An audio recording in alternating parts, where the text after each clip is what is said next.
রাত পোহালেই হোলি, যে কোনো সেলিব্রেশন কিন্তু আমরা মিষ্টিমুখ ছাড়া ভাবতেই পারি না।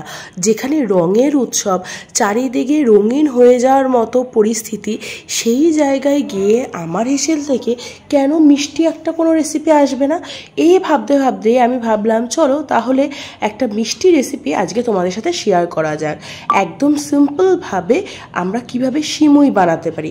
আশা করি কম বেশি সবাই বাড়িতে সিমুই বানাও, তো তবে এই সময়টা এরমভাবে বানিয়ে দেখো, খুব ভালো হয় খেতে। তার জন্য অবশ্যই তোমাদের রিকোয়েস্ট করব পুরো ভিডিওটা দেখো, স্কিপ না করে। তো চলো রেসিপিটা শুরু করা যাক। প্রথমে আমি কড়াইতে ঘি গরম করে তার মধ্যে কিছুটা কাজু এবং কিশমিশ ভেজে তুলে রাখলাম। এবার ওই কড়াইয়ে আরও একটু ঘি দিয়ে আমি সিমুইটাকে এপিট ওপিট ভেজে নেব। খুব বেশি কড়া করে ভাজবে না। কড়াইতে সিমুই দেওয়ার পর গ্যাসের ফ্লেমটা একদম আস্তে রাখতে হবে, না হলে সিমুই পুড়ে যাওয়ার চান্সেস সবথেকে বেশি থাকে। এবার এর মধ্যে দিয়ে দেবো আমি 4 গ্লাস মতো দুধ। একটু বেশি করে দুধ দিতে হবে যাতে একটু পাতলা হয়। এবার তোমরা যদি একটু ঘন পছন্দ করো তাহলে সেই হিসাবে তোমরা দুধ দিও। আমি এখানে 4 গ্লাস মতো দুধ অ্যাড করেছি। দিয়ে ভালো করে এবার আমি ফুটতে দেবো সিমুইটাকে। সিমুইটা নরম না হওয়া পর্যন্ত আমার এটা জাল দিয়ে যেতে হবে। এই সময় গ্যাসের ফ্লেমটা একটু বাড়িয়ে দেব। দেখো মোটামুটি সিমুইটা ভালো সেদ্ধ হয়ে এসেছে এবং নরম হয়ে গেছে। এবার এর মধ্যে আমি যে ড্রাই ফ্রুটসগুলো ভেজে রেখেছি সেগুলো দিয়ে দিলাম। তোমরা এর মধ্যে পেস্তাও অ্যাড করতে পারো, আমি এখানে অ্যাড করিনি। এবার ভালো করে আরও একটু মিশিয়ে নেব।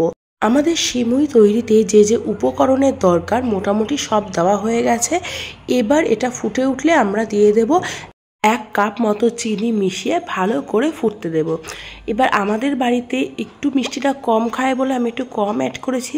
তোমরা তোমাদের রিকোয়ারমেন্ট অনুযায়ী মিষ্টিটা অ্যাড করে দিও।